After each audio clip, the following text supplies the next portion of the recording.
ఆనందంలో ఉన్నప్పుడు ఎప్పుడూ మాటివ్వద్దు. ఆనందం మీలో వాదించే గుణాన్ని మాయం చేస్తుంది. అలా ఆనందంలో ఉన్నప్పుడు ఇచ్చిన ఈ మాట తర్వాత మీ మెడకు చుట్టుకొని బంధనం అవుతుంది.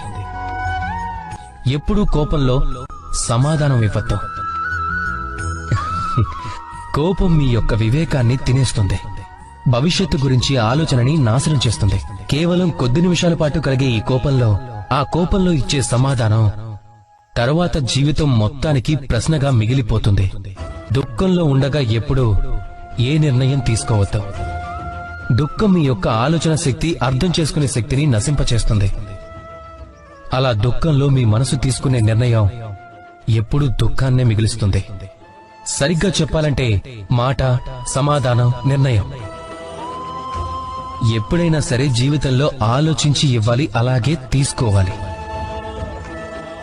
సరిగ్గా ఆలోచించిన తర్వాతే ఏ పనినైనా చేస్తే అప్పుడు ఈ జీవితంలో ఎలాంటి సమస్యలకు తావనేదే ఉండదు.